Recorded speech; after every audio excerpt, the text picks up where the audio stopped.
So welcome everyone to our public meeting tonight, and let's get started.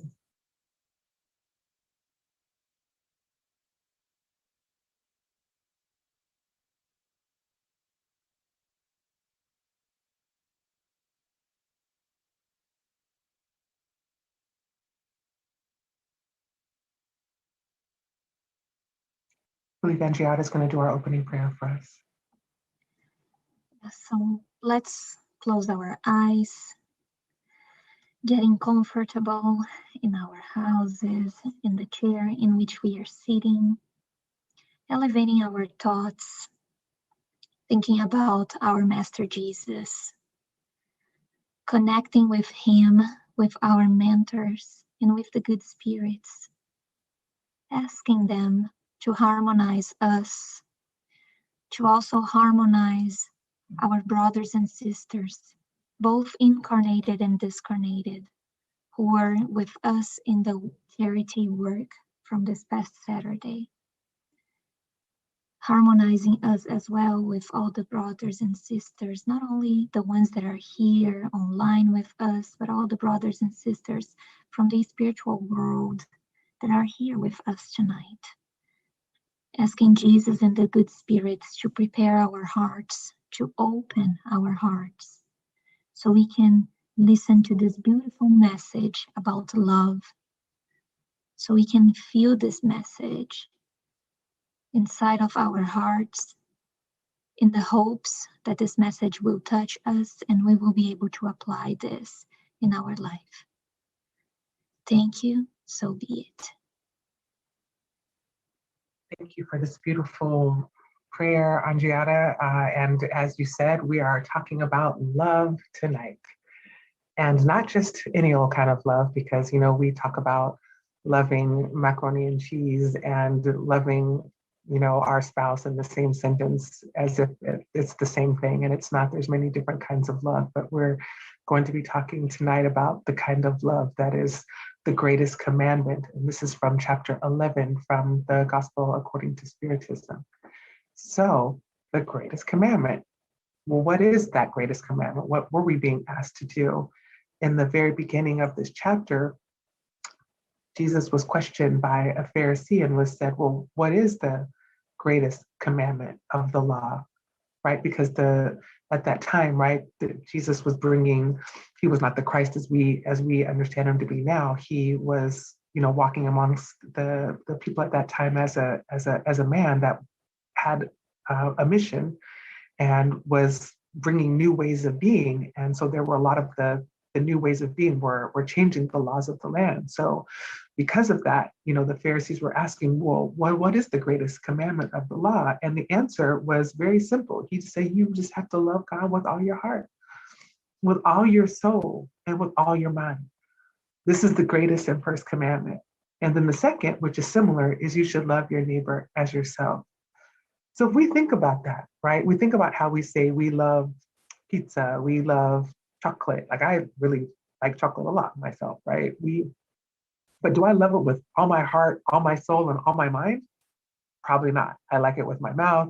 I like it a little bit with my mind, but not with my whole heart, soul, and mind, right? And even if we think about, loving each other that way, if we really loved each other that way, our spouses and our families, it wouldn't need to be a commandment, right? Jesus wouldn't bring to us something that we were already doing. He's bringing to us something that is going to help us evolve and do better. And then the last part is the hardest part, right? Is, to love your neighbor as you love yourself. So we can see now that there's some limitations here, right? When we think about loving God, the limitations that we have is, our feelings, our strength, and our intelligence, right? So our feelings would be with our heart, right? Our mind is how much our intelligence can limit us, right? And then with our soul is with our strength. So we can only love according to our current capacity. We can only love according to how much we can feel. We can only love with our intelligence and engage our mind with how much we have grown mentally. So there are limits to how much we can love. But these limits are temporary. They're only limited by our current state of evolution. And interestingly, it is love itself that will help us to evolve. right? And we think about loving our neighbors as ourselves, right? There's the before I go to this next line, I want to say this, and y'all can hear that I'm like have a little bit of a cold, but that's happening in the body. My mind and my spirit are perfectly fine and happy. So when we think about loving our neighbors, what's our limitation there, right? Because obviously, if we were doing this well, we wouldn't have received that as a commandment. And so the limitations we have there is that number one, we don't always treat ourselves very well. We don't always love ourselves very much. So that is already a limitation to how much we can love our neighbors. And then also do we treat people, do we treat our neighbors, anyone that's not us, right? Do we treat them the way that we want to be treated? So these are some of the things that we have to think about as what's our current state, right? We know that the future state, right, is to live the law of love. And that's where we're going to head to in this chapter. But where we are right now in our relationship to this commandment, we're in an opportunity to evolve. And so then he summarized his answer to the Pharisees, saying that this is the whole, all of the law and all the prophets are contained in these two commandments. And so when we think about that, so some of you may know that I went to seminary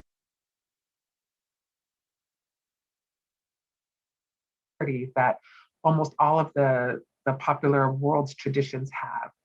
And one of at the center of all of the traditions is this desire to experience something divine, right? If you listen to teachers of all the world's religions, they won't necessarily tell you that love is the common denominator. It's this desire to experience the energy of something divine that is outside of our being. It's that desire to feel close to something divine. But the truth of it is, almost all of the world's traditions will agree that God is love, right? So it's this desire to experience this divine love. And so when we think about that, right, that's when he says all the law and all the prophets are contained in these two commandments, this is just Christianity, although of course they didn't call it Christianity when Christ was walking the earth, right? This was just what he was teaching at the time. But it's interesting for us to think about that there's not one tradition that I can think of that I know that I studied in seminary that doesn't have the desire to experience something divine as its center, and that all agree that on some form or another that God is love. So this is for us to think about as we take this journey through this chapter tonight. So there's a couple of parables that are given throughout this chapter that help to illustrate how the law of love can show up in situations, because something as abstract as love or something as abstract as the law of love becomes difficult to think about how we would apply it until we are given a scenario.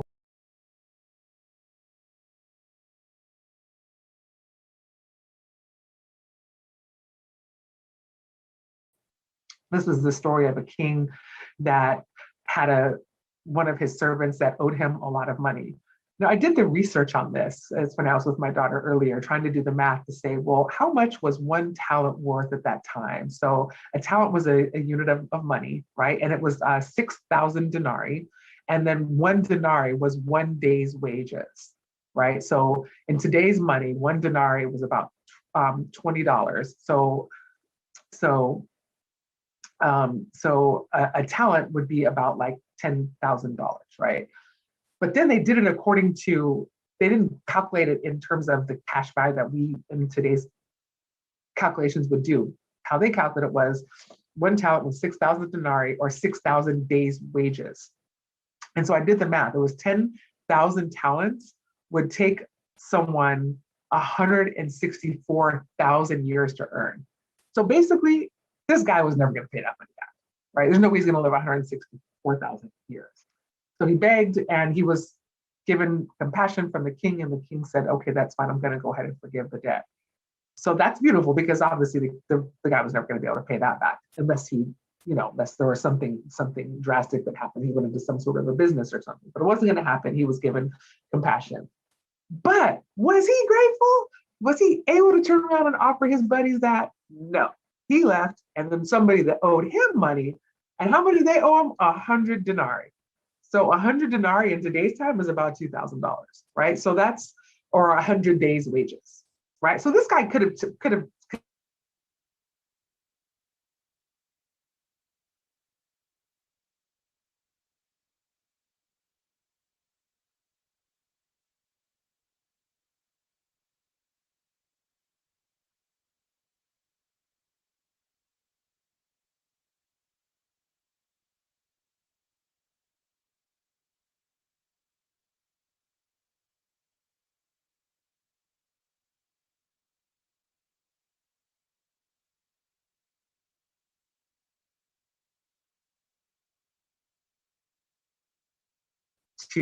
the person he was a creditor to.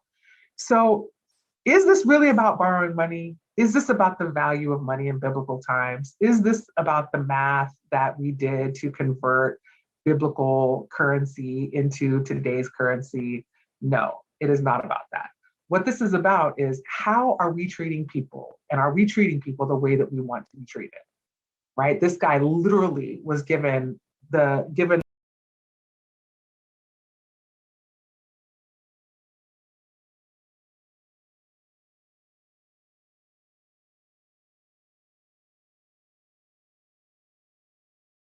10,000 pounds ever. But 100 denarii would easily have been able to be repaid if the guy just let him take the time to make the money to pay him. Would we have wanted to be treated like that? So this is now we start to see, like, love your neighbor as yourself. We'll start to see throughout some of the parables how we have opportunities to see, if this was me, how would I react? And maybe we're not creditors. Maybe we're not debtors. Maybe the people in our lives who need our love, compassion, and mercy don't owe us 100 denarii or $2,000 or 10,000 talents or 6,000 days wages. Maybe it's not that. Maybe it's an opportunity to be compassionate. Maybe it's someone who's been kind to us and would benefit if we were kind to them. Maybe it's someone who's struggling a little bit and has helped us when we were struggling and would benefit if we helped them when they were struggling. And what do we do? And what have we done? And what will we do once we have this lesson? So that's for us to think about, is to think about what the situations would be like in our life right now and how we can apply what we're learning. And that way we take it out of ruminating about the historical biblical parable and we bring it alive today in our lives in this moment. And so with that in mind, there's another question that the Pharisees had. That was from the book of Matthew, by the way. So the Pharisees were asking Jesus a lot of questions, not because they were really interested in learning what Jesus had to say, but they were trying to trap him. Right? The Pharisees were the highly intelligent ones, right? These were also the ones with that were in high political positions. So they were very interested in seeing if they could find Jesus saying something incongruent. They were looking for inconsistencies in what he said. And it is interesting that this skill set of being able to notice inconsistencies is a different skill set than one uses when you're looking for consistency, right? So when one mindset you're looking for, I'm going to listen to everything you said and find out where it doesn't add up, and I'm going to pounce.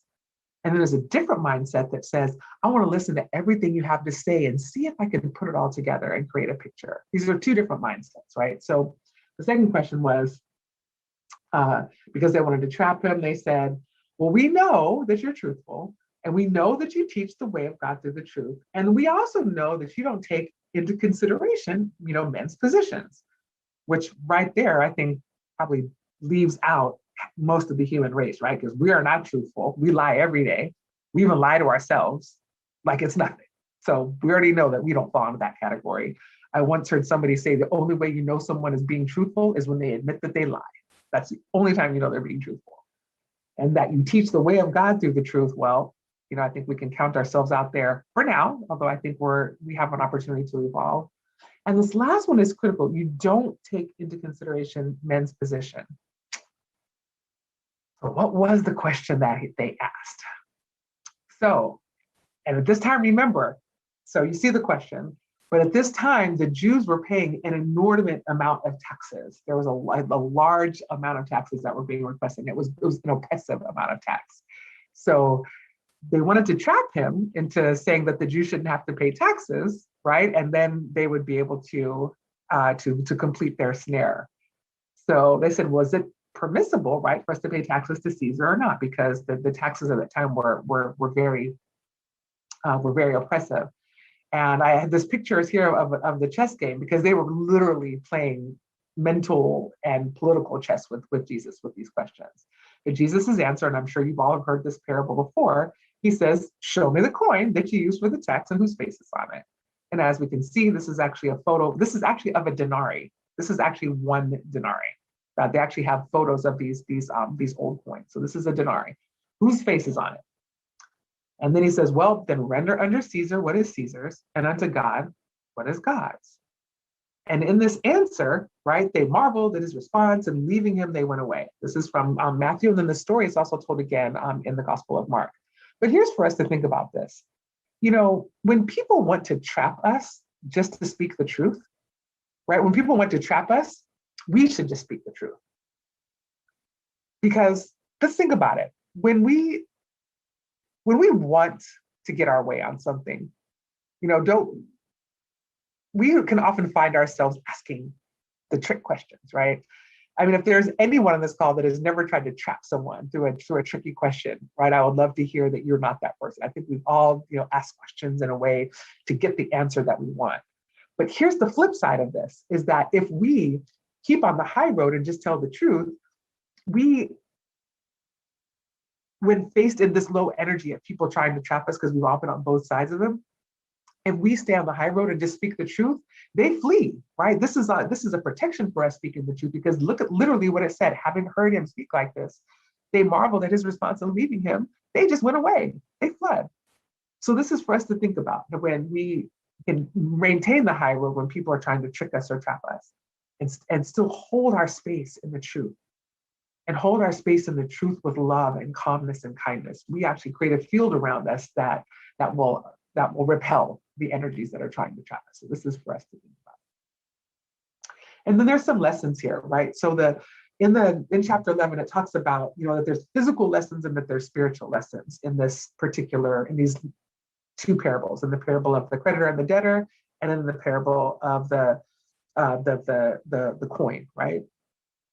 So the first is that no matter how spiritualized we are, we still have to meet the requirements of our physical existence. We got to pay rent, we got to pay taxes, you got to pay your light bill, you got to buy food, you need clothes to wear, right? But it's not necessary that we have to have the world's biggest house and 17,000 pairs of shoes, right? But we need to take care of our necessities. And since we live in a country that requires taxes to be paid, we pay our taxes, right? And because we have obligations, right? We also make sure that we do this so that our families who live with us have food, clothing, and shelter, right? And like that, we become, the taxes that we pay help our society, right? Our taxes pay for roads and for the fire department and for all of the other infrastructure in society, right? And then there are the authorities that maintain order, and which is the purpose of authority, right? Is to maintain order and peace. So we have obligations when we're living in this society. But also when we think about that loving your neighbor, right? This is still on the physical level, is respecting the rights of people the way that they want to be treated. And here's where it gets a little tricky, right? Because many times when we say love your neighbor as yourself, when we don't necessarily treat ourselves well, then it becomes very easy to mistreat others. But it gets very clear when we say treat people the way that they want to be treated. And I've heard two versions now. We know the golden rule, right? Treat people the way that you want to be treated. But I've heard two different versions of the platinum rule. One is to treat people how they want to be treated, which I think is the most important one. But John Maxwell, one of my favorite leadership trainers, said that the platinum rule is actually to treat people how you want them to treat your children. And that one really hit home for me, because see, I will pretty much tolerate, a certain amount of abuse and poor treatment. But I'm sorry, mistreat my kids, and then then the stupid in me comes out. So I think all of us feel very protective of our children. So whichever element of this, are you gonna say something? Was someone say something? Okay, I'm not sure what that is. Okay. So if you have children, think about how do you want people to treat your children? And if you don't, most importantly is treat people the way that they tell you that they want to be treated, right? That's important here. And then we think about the spiritual, right? This is where we are responsible for it after having met the requirements of the physical, right? Where make sure that we food, clothing, and shelter, we're paying our bills, we're paying our taxes, we are respecting authority, we're respecting our family, we're making sure that our family has their needs met, we're respecting people the way they want to be treated, right? Then we also have to counterbalance then the spiritual part, right? Where we start to fulfill the divine laws. And this is now the where we bring in the most important part of today's message of the law of love, right? Because the divine laws of love and justice and charity, those three laws are what takes us from that physical only state and begins to elevate us spiritually. It helps us to begin to evolve our soul that has had multiple physical existences and will have multiple physical existences after this one. So this temporary physical existence cannot be our top priority, right? We have to think about the eternal soul that's having these multiple physical existences. It is through those laws of love, justice, and charity that allows the soul to continue to grow through multiple physical existences or multiple incarnations. Because we know that we don't ever go backwards. We can only evolve or we can stay stuck, right? So to the degree that we're able to balance these physical requirements with the necessary spiritual requirements will dictate how quickly we can evolve and either how quickly we evolve or how long we stay stuck before we start to evolve. So it's our choice, how long we stay stuck or how quickly we evolve once we make that choice. And this second picture is a picture from our charity work. We did some charity work just this last Saturday. I think this is a picture from a couple of weeks before, but it's really beautiful. You can see that children can participate. Every other Saturday, we package up a lunch and we collect donations and we share out the clothes and shoes. And it's really beautiful. You know, these brothers and sisters that are unsheltered, they come and we have this opportunity to really show up with love, right? Because it's one thing to show up with charity, but to do charity without love really does it and us a disservice. So it's very beautiful how much love that we were able to share on that day. So let's think about it. We think about the law of love. Well, where are we now? So throughout this book, throughout the chapter 11 of the gospel, there's a lot of spirits messages, right? So we're going to hear from Fenelon and we'll hear from a few other spirits that talk about where are we and where we can go. So the first spirit that's talking to us is Fenelon. And he says that, you know, that among us, that there are individuals who, this is deep, who spend the treasures of the abundant love in their hearts, because we have it, right? But on animals, on plants, and even physical objects. And then they complain about humankind. And you think many of you know I work in racial justice work. We often see really well-meaning people that are much more interested in saving the whales than they are in making sure that people have enough to eat, or making sure that people of color are not oppressed, or making sure that human trafficking ends. But we're very concerned about whales. This is an example of, there's nothing wrong with whales, but we have to balance the fact that we are, you know, we live in this human family. We do not live where whales live. We live with each other, right? And we understand that whales are an important part of the ecosystem. Yet, you know, the humans are the one that are impacting the ecosystem. Our work is really with each other. And then they complain about humans, right? And what Fenelon says is that we have this natural inclination of our soul that they resist because they're searching outside of themselves for affection and sympathy. And I think this is not just people who save the whales. I don't think this is just people who spend their love on plants and physical objects. I think a lot of us are searching for love outside of ourselves. We are searching outside of ourselves for affection and sympathy. And by doing so, we reduce the law of love to the level of instinct only. And instinct, for those of you that know neuropsychology, exists right in the reptilian part of our brain. It's the part of our brain that only knows, you know, kill our meals and be sheltered. It's like literally the animalistic part of us, and procreate. That's it. There's no intellect, there's no refinement, there's no elevation in that the reptilian part of our brain. The prefrontal cortex does not get engaged. So that's what this is. This is when we're loving from the back of, you know, our neck, from the reptilian part of our brain. And then Lazare tells us, you know, at our bridges, we have only instincts, right? We know just that reptilian part of our brain. But when we get more advanced and corrupted, we have only sensations, and we're looking for, oh, we just want to feel good, and what can we eat, what can we think, what can we do that's going to make us feel good.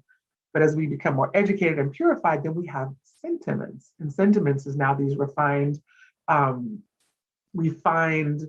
methodologies for us to experience, generate, and live in that true law of love, and which takes us a little bit closer to our goal, which of course begs the question, right? The law of love, what is the goal? What is the goal of the law of love? What's the intention? Why would this be the commandment? Where is this going? Right? So then we get another Spirit's message that says that the apex of sentiment, so the highest part of sentiment, right? Because of the last thing that Lazare said is that more educated and purified, we have sentiments. So, okay, if we have sentiments, what's the top of that? So he says that the apex of sentiment is love, but not in the ordinary sense of the word, right? Not I love pizza and chocolate, which is me, right? But that inner sun, like this sun that shines inside of us, that condenses and joins all superhuman aspirations and revelations. Now, superhuman just means like super, right? It means like beyond human. This is like no longer now the human body, but it's the soul. Because let's be clear, like love is generated and experienced by the soul. It's not generated by the body, right? These lower levels of love that are the sentiments and the sensations and the instincts, that's experienced in the body. But this superhuman aspiration is the soul. It's the soul, and it's the soul that is generating and experiencing this love. And then when we live from that place, and there are revelations that are available to us. And so what Lazare is saying here is that when we think about our spirit, right, or our soul, that it must be cultivated like a field. We have to cultivate our soul, and that all of our future wealth, not some, not most, but all, it depends on today's labor. So what we do today is going to determine, what our wealth is in the future. And yes, our labor today at our jobs, the things that we do in the physical realm is going to produce earthly goods. But the work we do in our spirit, that labor is going to bring us that elevation, that soul of ours that's going to have multiple physical existences, and it's going to help each successive physical existence propel our soul along its evolutionary journey towards union with that divine love that we are all hungry for, whether we know how to have vocabulary or know how to articulate that that's what we're after. But all of us, regardless of how we perceive the divine, are looking for that greatest love possible that we can experience. And this is what Lazare brings us. And so when we think about this law of love, right, what is that the whole goal? Is there more? Right. So we get another message that says that it talks about that inside of us, like that God has planted inside of us the seed, right? That in our hearts, the heart of our soul has it, but also like the heart of our body, right? That there's this living seed that develops and grows with morality and intelligence, although it's restrained by selfishness. So now like the villain enters the story, right? So selfishness is definitely the villain of love. And so this is what happens. Inside of us, this seed is the source of all of the good virtues, the holy virtues, the kind virtues that generate sincere affection, lasting affection, and which help us travel this rugged and arid just means dry, right? Course of human existence. So if we think about this physical existence, one of many, a whole bunch behind us, a whole bunch in front of us.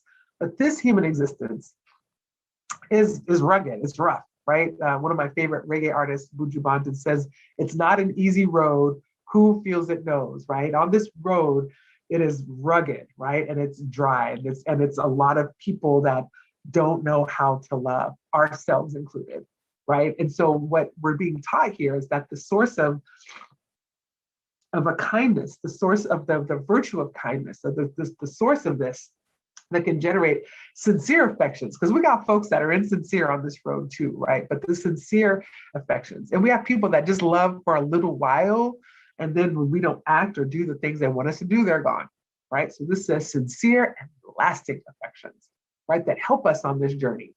That this seed inside of us, right? This seed is what, this living seed that can produce love. And watering this is what we want to do. So then Fenelon says that, that when we can comprehend this, right, that this law of love that unites all of us, it is there then that the seed really becomes the blossom, right? And we can find these sweet joys of the soul. And remember, what we experience in the soul is lasting forever. This is all the good feelings that we have now are what we have brought with us. From life to life, we bring to us what we have done and what we have learned. And that these joys, this true love is what precedes the joy of heaven, which in the spiritual realm is where we can experience from what we've heard from spirits like Andre Louise and from Emmanuel and other brothers and sisters from the spiritual realm that have traveled there to the higher planes and have been able to tell us what experiencing love there is like. And they often say there's really no words to explain that in our own language. So this is the goal, right? But then if we think where we are and then where we're going and then what the goal is, we talk about what the goal is, but once we reach that goal, like what are the effects? And I would love for you, please, to put in the chat, what do you think would be the effects? What do you think would happen? And you can speak it out if you want to speak it out, but put it in the chat, either one. When this law of love is manifest here on this beautiful water planet that we're all living on in this incarnation, what do you think will happen? I would love to hear from you all. What do you think is going to be the effects of the law of love? I would love to hear from you or see what you put in the chat.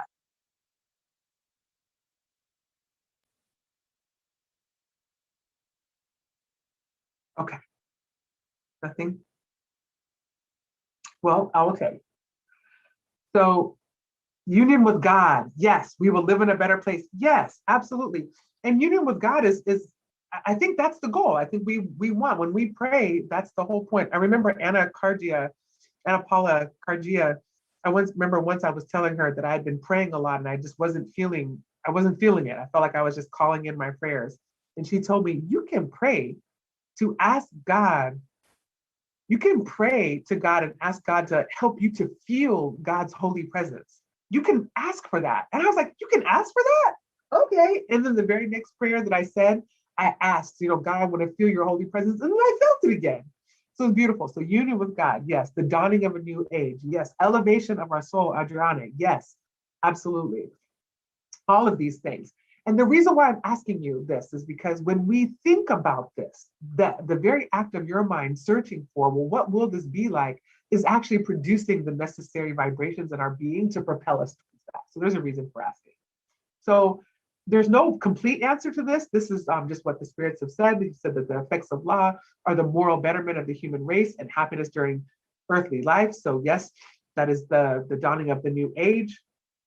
And then there's this beautiful question, right? This instruction that says, do not believe in the sterility and hardness of the human heart. Because in spite of itself, that heart will yield to true love. That love is a magnet that our hearts cannot resist. And contact with love, it livens and fertilizes the seeds of virtue that lie latent within it. And so when that happens, here's now where some of the other effects of the law of love, we will then see the practice of charity, of humility, patience, devotion, self-denial, resignation, sacrifice, all virtues that are the offspring of love. This is what Fenelon brings us. And this is why now you cannot add any of these virtues to chocolate or pizza, right? We don't have any of these things towards the physical thing. Another person might love shoes. We cannot add these virtues to things on the physical realm. These are virtues that cultivate and grow the seeds of love growing in our own spirit. That is the purpose of this. And lastly, when John the Evangelist was old and sick and could no longer preach, he did nothing but say these sweet words: my little children, love one another. My little children, love one another. And I love this GIF. This is the story of this is, two parents were walking down the street with their kids, and the two kids are best friends, and they unexpectedly saw each other. And this little GIF doesn't have the whole thing, but they literally ran almost like a half city block. And so this kind of made the news and stuff, but it's so beautiful, especially given that one of the little boys is Black, one of the little boys is white, and we know how much racialized tension there is on the planet right now. And this is a beautiful opportunity for us to see what it might be like. These kids are basically smarter than us right now, right? And we know that children under the age of 6 are still also very close to the spiritual realm. And so what's stopping us, right? And it would be this, right? Is selfishness. Selfishness is the villain in this story of love. And so I would love to know, again, if you all wouldn't mind putting it in the chat, if you want to, you don't have to, or you can speak it out. But what causes selfishness? If we know that love is like all of that, and it can do all of this good stuff for us, well, then what the heck is stopping us, right? If it's selfishness, well, what on earth, if selfishness is a child, like who is the parent? What on earth is causing selfishness? I would love to hear from you. You can either unmute or if you want to type it in the chat, that's perfectly good too. I'll give it a minute to see if anyone wants to answer this one. And I mean, the picture's a little bit of a hint, but anything? Okay. The answer is pride. Our evolutionary status, yes, absolutely, because pride is pride is indicative of a certain level of evolutionary status. Yes, our ego, yes. Denial of God's plan, yes. And pride is all of those things, right? Pride is definitely an evolutionary status. Pride is fed by the ego, right? And it is definitely pride that stops us because we're like, hey, I love who said that denial of God's plan.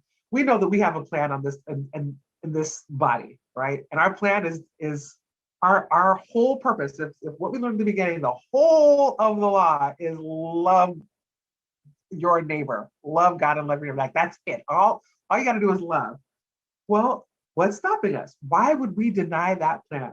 It's pride. It's thinking more of ourselves than is helping us, right?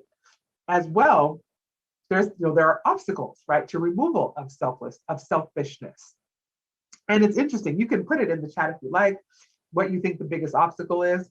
And again, it's the picture somewhat of a hint, but it's preferring to take care of our own wants and needs above. I think my slide is going ahead of me, so I can fix this. Okay, it's preferring to take care of our own wants above the needs of other people. And many times we're not even clear of the difference between what we want and what we need. But when we are unwilling to share what we have, it's because what we want is more important than what other people need. And our pride thinks that that's okay because we have allowed our pride to tell us that we should have everything we want and the hell of other people are suffering. And we say that the hell of other people are suffering, it is exactly what we are producing, but for ourselves. Inside of ourselves, we experience that hell that we are saying to other people who don't have what we have. And it is this that produces all of the misery on our planet.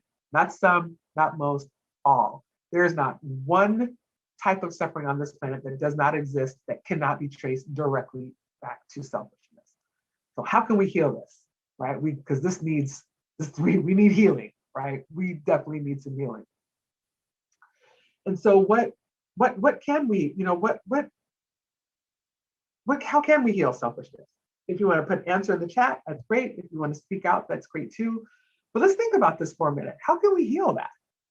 Because that's a problem, right? If that's the cause of all of our suffering, practice of charity, absolutely. It's one of the most powerful ways to heal. Educating ourselves and our thoughts, yes. Oh my God, yes. That's who said that? Is that Paula? Let me see, I can make this a little bit bigger. Paula, yes. Yes, absolutely. So this is what the Spirit's saying. First, to learn about the damaging effects of selfishness. So that's educating ourselves, absolutely. Because to be selfish is to be so short term in our awareness, right? It's, I want this now. And then whatever the thing that we want now is, we experience it, it's so temporary. But the effects of that choice last. And it's like it's a pebble we throw in a pond and ripples just go out and they just keep going out, right? So we have to understand what is the ripple, right? When we throw that selfish rock in the pond, right? And also to study ourselves, right? Educating ourselves in our thoughts, like Paula said, so that we can learn the difference between our wants and our needs, right? They're very, very different. And for many of us, we've become so obsessed with our wants that they feel like needs. They feel like, if I don't have that, it's like, I need that. When really, if you really think about what you really need, it's really just food and water, right? It's food and water and And there's a lot of people that don't even have that. It's shelter, a basic shelter, and a lot of people don't even have that, right? It's basic safety.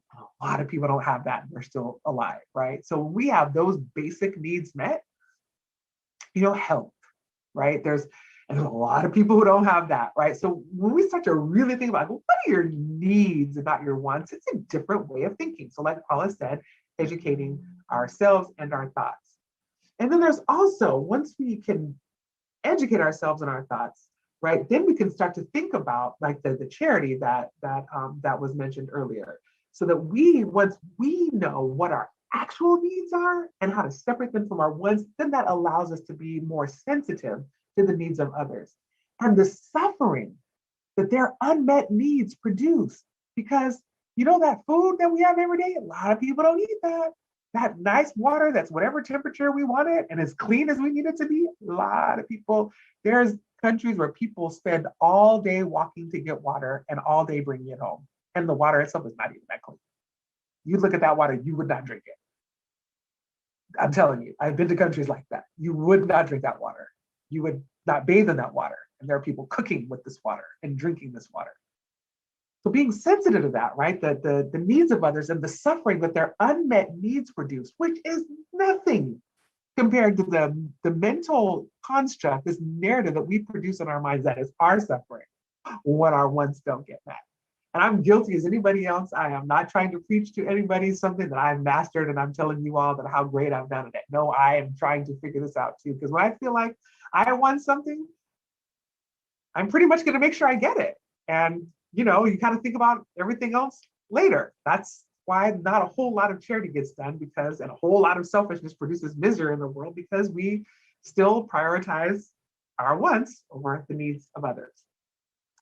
Another one is do not react when people treat us poorly. Whew. Now, maybe you're one of those people that has done the work. Maybe you are charitable. Maybe you have figured out the difference between your wants and your needs, and you do charity work and you figure that part out. But what happens when someone, treats you poorly? How do you react? Right? This is now when we get into what's called moral charity, like the ability, yes, Andriana, that is very hard. Especially when someone treats you poorly and you didn't deserve it.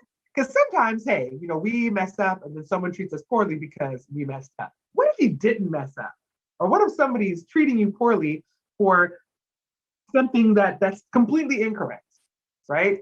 How do we react? That's where like the real charity, it's be really easy to throw $1 out your window to somebody who's hungry. But let somebody in the car say something crazy to you and you're hungry, you haven't had nothing to eat yet, or maybe you're tired. What do? Instead of just digging within ourselves, like Andriana said, it's so hard, right? So this is ways we can heal selfishness. Most importantly, do all the good that we possibly can, right? And it's not doing bad is not enough, right? We have to do good. Like you can live your whole life not doing anything bad. That is not enough. That is not going to heal selfishness. We actually have to actively do good and practice charity, right? So I'm noticing the time, so I'm gonna good to move on here. So this is a message from Andre Luiz in the book Vivendo o Evangelho, Living the Gospel. So this has been translated because I'm a good student of Portuguese, but I'm not great yet. But I love that he gives us several examples of what like selflessness looks like. And it's in this message called Someone. So he says, hey, if someone is in public transportation and they're standing and uncomfortable, offer your seat. Someone in the line is upset, give them your place in line. Someone in the waiting room is impatient, offer them your place. Someone at the table is hungrier, help yourself later. And there's all these circumstances, right, where we can, it'll take us 3 seconds, right? Someone in traffic insists on honking the horn, just let them pass and go, right? Someone in a social meeting seems alone or lost, introduce yourself. All of these things are simple, they're easy, because not everything simple is easy, right? They're basic principles of politeness. But he says at the end, that these are the first steps in the field of solidarity, and that we should always, always, always serve someone in difficulty, even if they don't ask, because that someone is the friend who helps you overcome selfishness.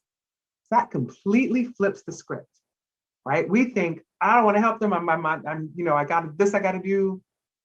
But that person is teaching us how to heal selfishness. So this is just a way for us to think about those daily opportunities that we have to heal selfishness inside of us. And so we have another message from Elizabeth de France. This is also in the book, in chapter 11. And this is where she talks about charity towards criminals. And so this is kind of gets a little deep, right? Because we think, oh, okay, I can be nice to people who need food and water, and I can be nice to people, maybe I'll work on myself, and I can be nice to people who mistreat me. But wait, what about criminals? What about people who are really egregiously breaking the laws of humanity and like harming humans and harming children? Like, what about them? And she's saying, love unfortunates and criminals as God creatures, to whom forgiveness and mercy will be granted if they repent, as in the case is for you, for the wrongs that you commit against his law. And I'm reminded by this poem by Thich Nhat Hanh. It's called, Call Me by My True Names. And it's a beautiful poem for anyone that wants to look it up. And in this poem, he talks about how he is the bee, he's like the fly that buzzes around, and he's the spider that eats the fly, and that he is the frog that hops around, and he's the snake that eats the frog, and he's the gazelle that runs around, and he's the tiger that eats the gazelle. And he goes on and on with these, it's a poem with these beautiful allegories until he starts going into the different types of crimes that are committed, where he talks about, I'm the victim in this crime, and I'm also the criminal in this crime. And he ends it by saying, call me by my true names so that I can embrace all of the ways I have shown up in life and truly learn compassion and love. Because let's face it, if we're all on an evolutionary journey, we've all been the criminal. We've all been the criminal. Many of us still are, okay? But we've all been the criminal. So we're told, don't judge, because this judgment that we render will be more severely applied to you. And we need indulgence for the sins that we continually commit. But let's go back to the beginning of our talk tonight. And the guy that was forgiven 10,000 talents and threw his buddy in jail for 100 denarii, right? This is again why it's so important for us. And just like we were told before from John the Evangelist, love one another as children. Don't set up differences between you and those who are unfortunate, because there's no difference. There's no difference, right? Because God wants us all to be equal. Don't despise anyone. And she says at the end, I will say once more that the times are near when widespread fraternity will reign on this planet. And it is up to us. We often wait. We say, I'll treat someone good when they treat me good. I'll apologize when they apologize. I will do better when they do better. And it's up to us. It's up to us. It always starts with us. It always has. It always will. It never was about the other person. Love is about us. So we're just about at the end here. There's a couple messages that I wanted to be able to read to you. The first one is from Living Spring. Actually, this is the last message. It's from Living Spring. And it's actually called With Love. And there's a chapter 158. Because I read, this book is really wonderful. For those of you that have not read it, it is available in English. It's a book written by Emmanuel, the Spirit, and channeled through the Spirit author, Chico Xavier. Chico Xavier is the medium. Emmanuel is the Spirit author. And it's a book of small messages that are like 1 or maybe 2 pages. And so I have it on my phone. And when I wake up in the morning, that's like the first thing that I read to help bring a good vibration into my day. So it was so interesting because the one I read this morning was 158, Without Love. And it talked about how life is when we don't have love. And I thought, oh, that would probably be a good message for today. And then I was like, I wonder what the next message is. And it said, with love. I was like, that's the message for today. So here it is. And it says, whoever loves his brother is in the light, and in him there is no offense. This is from John 2:10. And so Emmanuel tells us that those who love their neighbor know above all to understand. And those who understand know how to free their eyes and ears from the poisonous enticement to offense in order to help instead of accusing or disserving. Think about that. How do we keep our eyes and our ears in prison and poisoned every time we get offended. Because remember, getting offended is a choice. It's something we decide to do. We say, this person just acted unskillfully. I'm going to respond by being offended. And in my being offended, I'm going to make a whole bunch of decisions about how much love I'm going to give this person. So Emmanuel tells us that when we understand, we know how to free our eyes and ears, right? And then we help, just like we learned in Someone, the message before from Andre Luis that talked about all the different someones we meet that are in need of help, instead of accusing or disserving, meaning refusing to serve.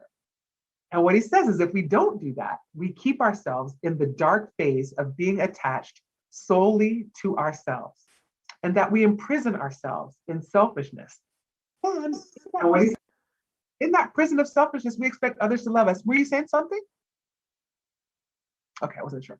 Okay, in that prison of selfishness, we expect others to love us, even though we're refusing to love other people. But if we really do love our brother or sister on the path, that the scenery of our life changes because the light of love bathes our vision. Remember, we learned earlier that there's this inner sun inside of us that shines outside. And this light of love that shines from inside us also bathes our vision and changes the way that we see things. We actually have dominion over that. And we're told by Emmanuel, therefore, love. Just as mud can never offend the light, offense can never touch you. Think about that.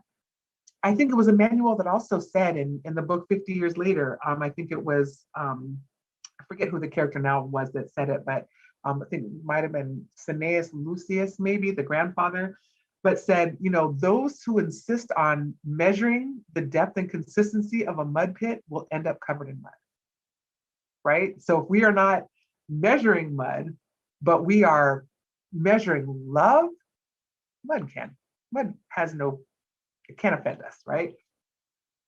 And he tells us that that misery is the fruit of ignorance. Hence, earlier, I think it was Paul that said we have to educate ourselves, right? And educate our thoughts, right? So that we can bear different fruit besides misery.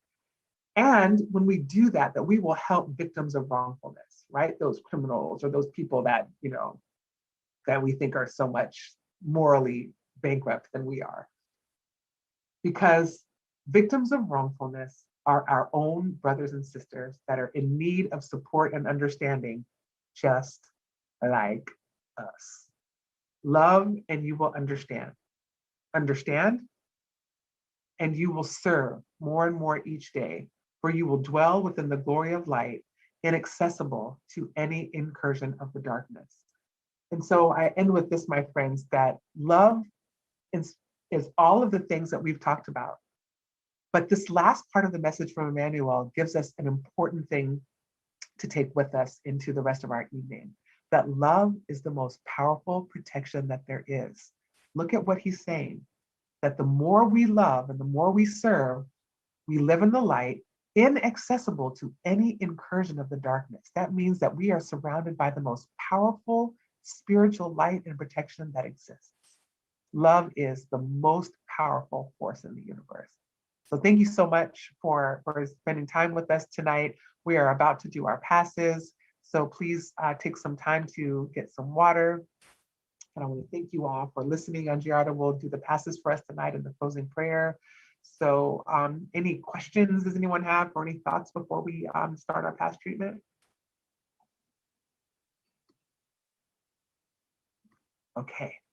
Clara, this was a beautiful lesson. Thank you for putting this together and taking the time to be here today and provide us with all this beauty. It really touched, I hope it touched everyone's heart in the way that it touched mine. Oh, thank you, Adriana. All righty. So make sure you have water nearby to be blessed to share with your family after the past treatment. And I would like to turn it over to Angiarda to give us our past treatment. Angiarda? So let's now take a moment for a meditation, calming down, going inside of ourselves.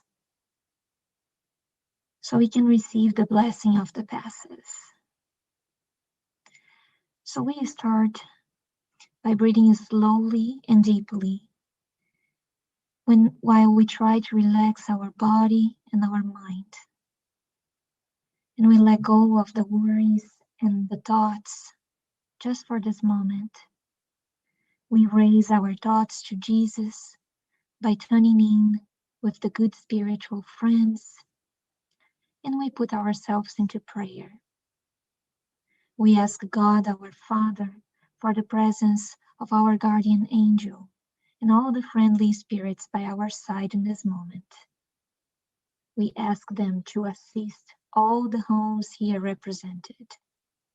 We ask God to allow us to receive this healing rays for all the physical body ailments, stopping any action of infirmities through the application of the vibrations of rays of light throughout our whole being. We now proceed to the dispersion path. And we do this by imagining a crystal clear water falling over us. This water is full of blessings and involves our whole body. This water removes all the negative energy, our thoughts and feelings. It penetrates and involves our entire body, our organs, our cells and centers of force, restoring our energies. This water also helps us to detach ourselves from all the hurt and anger, any nervous tensions, guilt, sadness, frustrations. Let's all allow the action of this cleansing by putting all our difficulties and sensations in the hands of these spiritual friends that are here with us. We feel ourselves spiritually clean. And in this moment, we also involve the entire environment of our homes. We open the doors to the cleanliness and we release all the feelings of selfishness and possessions. We imagine that this water is cleaning the spiritual environment of our home from all forms of ill thoughts, feelings, or energies that can disharmonize ourselves and our family members, our loved ones, the ones that live with us. And in the same way, let's also imagine this water cleaning the place in which we work, cleaning the space, removing all the negative energies, helping us to stay harmonized with those who we work with. Dear God, embrace our hearts, giving everyone good intuitions and freeing us all from all evil. Thank God. We now proceed to the replenishing part of the path. We are now feeling clean and light, and we imagine this beautiful light, this bright light that is falling upon us. These rays of restorations are filling our whole being, helping us to re-energize both morally and spiritually. We visualize the team of spiritual doctors around our physical and also around our spiritual body. We receive the lights that provide beneficial and strengthening energies. Through our breathing, through the pores of our body, and through the mental thoughts, we feel this light is strengthening our immune system. This light is restoring our balance in our chakras, in our centers of force. And this light also brings us encouragement and well-being to our whole body. At this moment, we thank Jesus and the team of the good spirits, asking for this light of healing and blessings for all humanity, involving all the sick and distressed for the trials of the earth at this time. Let us unite our thoughts of love and be an instrument of support so that the good spirits can act on everyone who needs it. Pass in name of Jesus. At this moment, we imagine the hospitals and everyone there receiving this healing support, the homes of the sick and those who remain silent. We ask these good spirits to also bless all these spirits here with us this night that need this light, that need this feeling of love to heal. We know that God acts in all of us, and may His will be done. May the water that we set in our tables now be blessed by the hands of our good spiritual brothers, workers of Christ, bringing all the benefits to our spiritual and physical bodies. Thank you, God. Now we proceed to the final prayer by thanking God for allowing us to be here today and putting ourselves in this vulnerable position, asking the good spirits, and not only asking but allowing our mentors to help us, putting ourselves in this position of resignation, asking for the good spirits to help us to release the selfishness inside of us. I am sure we all, after this beautiful lesson, we all have the wanting, have the wishes inside of us to learn how to truly love, learning how to truly express this love. So, recognizing that we still have our flaws, let's ask the good to help us so we can, little by little, work inside of ourselves, learn how to express this love. And asking also the good spirits that are here with us to extend this love to these spirits and to the friends incarnated, both incarnated and discarnated, who need this love, this light. All the good friends that we helped through our charity last week, asking them to be involved in this light of love, asking God to be merciful, helping them through their hardships. So we may now go trying to apply this beautiful message that we heard tonight in our life, trying to be more kind this week, trying to express the love. Maybe we can start by expressing this love with our family members, but always thinking on how we can combat selfishness, how we can truly learn how to love. Thank you all. We also thank the good spirits that are here with us. Have you all a good night and a good week. So be it.